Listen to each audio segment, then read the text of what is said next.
Амраг үзэгчтэй онцгой ойлын цаг нэвтрүүлгийн ээлж дугаар та бүхэндээ хүрэхэд бэлэн боллоо.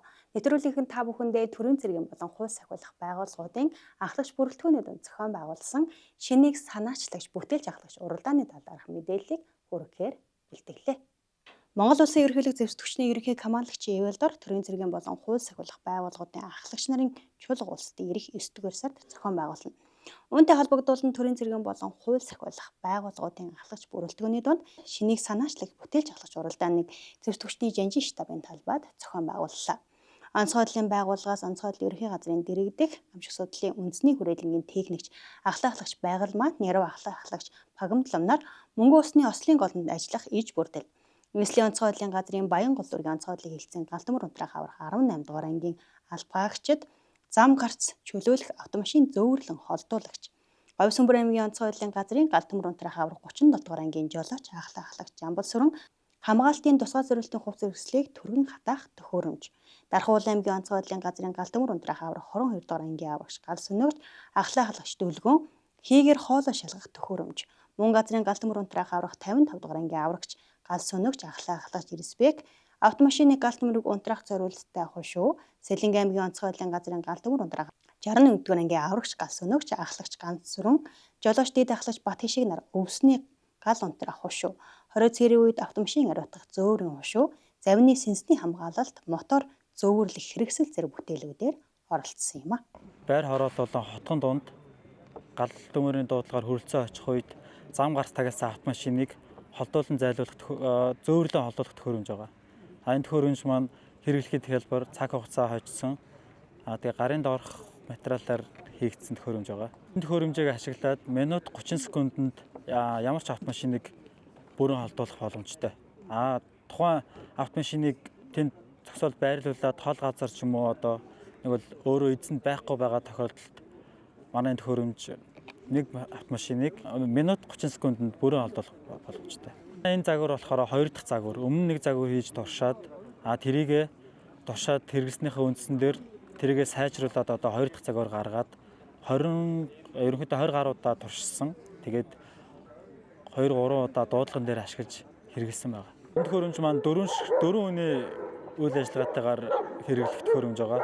Дөрвөн гал сүнэгч автомашинаасаа бууж ирээд 4 дугуйнд нь хийж данхараадаад хөдлөнө гэсэн үг. Машина зөөвөрлөнө гэсэн үг. Шөнийн цагаар ялангуяа шөнийн цагаар автомашинуудаа зогсоолгүйгээс зам гарч таглаад байрлуулсан шөнийн дуудлаган дээр энэ гал унтраах автомашин зорчих орох боломжгүй байдаг учраас анх санаа авч энэ бүтээлээ хийсэн байна. Энэхүү бүтээл маань гал унтраах байлдааны хувцс болон усны хувцсыг хатаах зориулалттай хийгдсэн бүтээл байгаа маа. Тэгэхээр энэ гал унтраах хувцсыг бол 45-аас 60 минутанд усны хувцсыг бол 25-аас 30 минутын дотор хатаах хүчин чадалтай. Нэг ээлжиндээ 2-оос 3 хувцсыг зэрэг хатаах боломжтой. Энэхүү төхөөрөмж маань олон цагаар үргэлжилсэн гал дүмрийн голомт үр гүйцэтгэж байгаа албан хаагчдыг дараагийн үйл ажиллагаанд сэлгэн ажиллуулахад бэлдэх зориулалттай.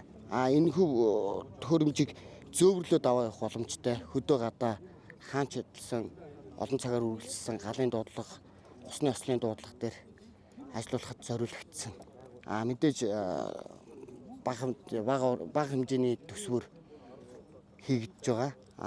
Олон улсын иймэрхүү хатаах төхөөрөмжийг судалж үзсэн. Монгол улсын уур амьсгалд тохирох боломжгүй. Зөөвөрлөд аваа явахад овор хэмжээ ихтэй. Тийм учраас өөрснийхөө орон нутгийн уур амьсгал тохируулан ийм бүтээл хийсэн байна. За манай аймгийн онцгой байдлын яг энэ бүтээлээ одоо үйл ажиллагаанда яг хэрэглээд явж байна. Энэ цагаар үргэлжилсэн гал дүмрийн дуудлаган дээр ажиллаад нойтон хувцастай хөлдөө хувцсөлт чинь хүүтний үйлрэлт хувцсөлт чинь тэр үндслээр тэгэл хувцаа яаж хурдан хатаах вэ? Дараагийн үйл ажиллагаанд яаж хурдан шилжих үү гэж бодож байгаа л ингээд хийчихвэл маш олон төрлөөр хийж үзсэн. Тэгэд бас алдаатай дутагдaltaй юм гарч ирсэн. Тэгэд хамгийн сүүлийн шийдэл энэ дээр хүрээд ерөнхийдөө одоо бол болж байгаа. Цаашлаад энийг мал амтны халдварт өвчний үед хувцсыг ариутгах зорилтоор ашиглах бас судалгаа хийгээд явж байгаа. Манай Монгол улсад ер нь одоо сүүлийн 20 жил уул уурхай хөгжсөндөө холбогдуулаад мөнгөө бас хэрэглэх явдал маш их ихсэн. Үүнийгээ дагаад манай онцгой адилтны газар дээр ингээд дуудлагынууд мөнгөө бас алдагдсан дуудлагынууд маш ирдэг. Судалгаагаар бол 44 дуудлага бол нэг сүүлийн 10 жилд ирсэн байсан. Энэ багжинд маань болохоор тийм ажиллахдаа цагийн хязгаар гэж байхгүй. Зөвхөн одоо нэг тогоор ажиллах учраас тогоороо ингээд явчихна. Мөнгө усыг халаач ууршуулахгүйгаараа давуу талтай нэг савнда цуглуулад дараад нь цуглуулсан багжаа болохоор аюулгүй байдал аюулгүй газар авчиж тавиад аюулгүй газар хадгалчихна гэсэн үг. Энэ болохоор насаас хэсэг тэгээд цуглуулах шилэн сав мөн дамжуулах гуурснууд тэгээд уртлын сор хуршуу нас бүрдэж байгаа. Олон улсын судалгааны үзэхэд олон улсаас үзэхэд ерөнхийдөө ийм вакуум тоос орохчоор ашигласан байлээ. Манай бүтээлүүд онцлохоор халахгүйгээр мөнгө усыг цуглуулж аавна. Халаахгүйгээр тэгэхээр энэ нөгөө нэг ууршилт бага, ууршихгүй байна гэдэг чинь хор аюулын зэрэг нь яг багаараа байна. Халуунд халааж ууршуулахад бол хор аюулын зэрэг нь бол маш их болдог мөнгө усны. Тийм учраас энэ хоёр ингээд тусна салгаж байрлуулж байгаараа нөгөө олон улсын одоо бүтээлүүдээс нь онцгой байгаа. Нийтдээ бид ангиас 2 даа ирсэн. Тэгээд 3 бүтээлтэй ирсэн байгаа. Ариутгуулын төхөөрөмж байна. Нөгөө бүтээл нь өвсний гал унтрах зорилттой өвсний хушуу, зөөврийн хушуу байна. За тэгээд завны сэнсний хамгаалалт, завны мотор хөдөлгүүрийг зөөврлөх төхөөрөмж ингээд 3 төрлийн төхөөрөмж. За завны сэнсний хамгаалтыг тайлбарлавал одоо Сэлэнг аймгийн хэмжээнд гамшиг ослын дуудлага ихтэй.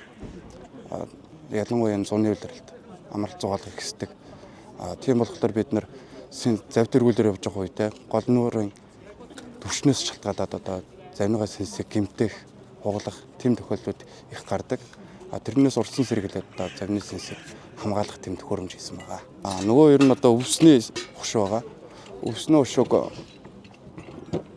намар хаврын одоо хураашилтын үйлдэлд одоо малчид иргэд өвсөө татаж нөөцлөх.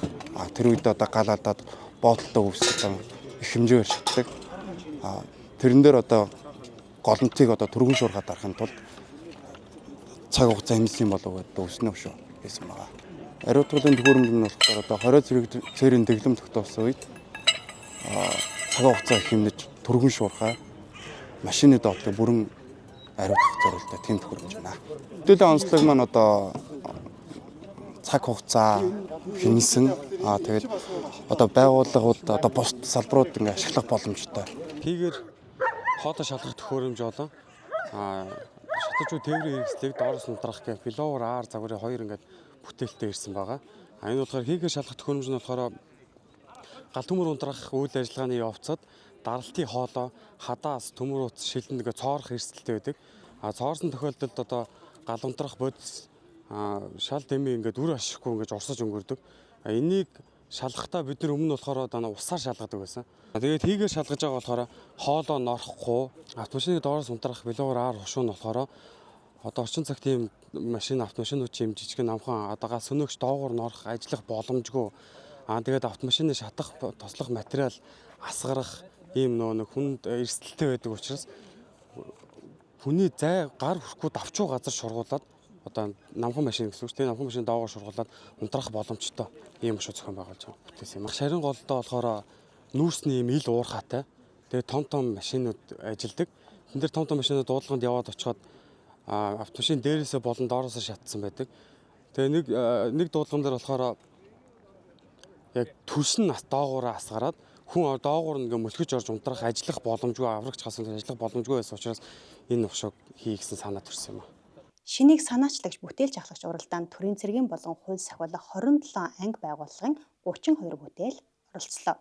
Албаагчид өөрсдийн байгууллагын онцлог хийж иргэжүүлдэг чигүүрийн хүрээнд бүтээлүүдийг санаачлан хийж уралдааны үеэр танилцууллаа. Уралдаанд шилдэгэр шалгарсан албаагчдын шагналыг эх 9-р сард зохион байгуулагдах төрийн цэргийн болон хууль сахиулах байгууллагуудын ахлагч нарын чуулга улсдын үеэр гардуулж бүтээлийг олон нийтэд сурталчлан таниулах юм. Онцгой байдлын цаг нэвтрүүлэг онцгой байдлын байгууллагт өнгөрсөн 14 хоног төрүүлсэн онцлог үйл явдлын мэдээллээр өргөлжин та бүхэндээ хүрч байна. Оросын улбаны улсын Житэ хотноо 8 дугаар сарын 16-наас 17-ны өдрүүдэд зохион байгуулагдсан шүхрийн спортын цомын аврах шалгаруулах байгаль нуур орчмын тэмцээнд онцгой олонний ерхий газрын харьяа үндэсний аврах оргидын шүхэрчин аврагч, агаарын ажиллагааны мэрэгчлэн нисэн ажиглагч, ахлах төслөгч ууган бариар ахлуулсан албаагчид амжилттай оролцлоо. Тэмцээнд Орос Монголын нийт 58 шүхэрчин тамирчин, багийн төрөлд 16 баг оролцсон байна. Агаарын ажиллагааны салбарын шүхрийн дагалдаг хэрэгслийн техникч, ахлах төслөгч болд цэгт онолтын төрөл шүхрийн спортын дид мастер болцлыг хангасан юм. Мөн салбарын бүлгийн дарга шүхрийн зааварлагч, ахлах төслөгч Тэлмэн цэгт онолтын төрөлд хувийн амжилтаар дид байрыг эзэллээ. Харин багийн амжилтаар ахлах төслөгч болд, ахлах төслөгч Тэлмэн, ахлагч буян түмэнээр дид байрт шалгарсан бол ахлах төслөгч Тэлмэн хос мөнгөн медалийг өртөөд байна. Ингэснээр шүхрийн спортын түүхэнд 30 гаруй жилийн дараа гадаад улс орнд зохион байгуулагдсан тэмцээнээс онцгой олонний байгууллагын алба багшид медаль авсан түүхэн үйл явдал болж байна. Тэмцээнд амжилттай оролцсон баг тамирчдыг онцгой олонний ерөнхий газрын дэд дарга бригадын генерал Намсраа хүлээн авч уулзан баяр хүргэлээ. Онцгой олонний ерөнхий газрын дарга хушууч генерал Ариун буян Азийн хөгжлийн банкны төлөөлөгчдөд хүлээн авч уулзан Монгол улсад гамшигын аюулыг зарлан мэдээлэх нэгдсэн тогтолцоо бэхжүүлэх төслийг хамтран хэрэгжүүлэх талаар санал солилцлоо. Төслийг хэрэгжүүлснээр улсын хэмжээнд гамшигын аюулаас эрт сэрэмжлүүлэх зарлан мэдээллийн тогтолцоо бүрдэж, гамшигаас өрсөн сэргийлэх орон нутгийн болон онцгой олонний байгууллагын араадын холбоо зарлан мэдээллийн техник хэрэгслийн бэлэн байдал дээшлэх юм. Мөн гамшигын улмаас үүсэх эрсдэл бурах, иргэд аж ахуйн нэгжид учирч болцсошгүй хохирол багасах, гамшиг авил төзөглөл ослыг хохирол багтаа даван туулах нөхцөл бүрдэх юм. Онцгой олонний ерхий газрын дэд дарга бригадын генерал ууган бариар ахлуулсан ажлын хэсэг үндэсний аврах оргид уул уурхайн аврах 09-р нийслэлийн онцгой олонний газрын харьяа аврах ангид энэ сарын 14-өөс 16-ны өдрүүдэд ажиллалаа. Ажлын хэсгийн бүрэлдэхүүн ангийн үйл ажиллагаа багаж хэрэгсэл алс багштын бэлтгэл бэлэн байдлыг шалгаж үнэлэлт өгнөлт өгсөн юм. Ингэснээр олон улсад үүрэг гүйцэтгэх боломжийг тодорхойлж, алс багаж техник хэрэгслийн бэлэн байдлыг дээшлүүлэх хүрээнд цаашид анхаарах арга хэмжээг төлөвлөн хэрэгжүүлэх юм. Монгол улсын засгийн газар бүгд найрамдах Франц улсын засгийн газар хооронд байгуулсан санхүүгийн хэлэлцээрээр хэрэгжиж байгаа Монгол улсын онцгой олонний байгууллагын агаараас аврах ажиллагааны нэгжийн чадхыг бэхжүүлэх төслийн хүрээнд онцгой олонний ерхий газрын харьяа агаараас 90 хахаа аврах 111-р ангиас агаарын хөлгөөр усны манлаас болон усан тээврийн хөлгөөс аврах ажиллагааны сургалт дадлагыг Өсгөл аймгийн Хатгал сувын хөвсгөл нууранд зохион байгууллаа. Сургалт дадлагыг бүгд найрамдах Франц улсаас Монгол улсад суугаа иргэний хамгаалтын асуудал хариуцсан төлөөлөгч өдөрдөн зохион байгуулж EC 145 C2 загварын MT1110 MT1112 дугаартай агаарын хөлгүүдээр тус ангийн аврах ажиллагааны мэрэгжилтэн аврагчид нислэг үйлдсэн юм. Энэ удаагийн дадлага сургууль нь хөвсгөл нурт зохион байгуулагдсан гэдгээр анхны тохиолдол болж байна. Цаашид жилбэр уламжил тусган зохион байгуулахаар төлөвлөд байна.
Онцгой олонний байгууллагын үйл ажиллагаа, онцлог үйл явдал, алс багштын ажил мэргэжлийн онцлог, гамшигаас хамгаалах өрсөн сэргийлэх мэдээллийг бэлтгэн хүргэдэг онцгой олонний цаг нэвтрүүлэг ээлж дугаараа та бүхэндээ хүргэлээ.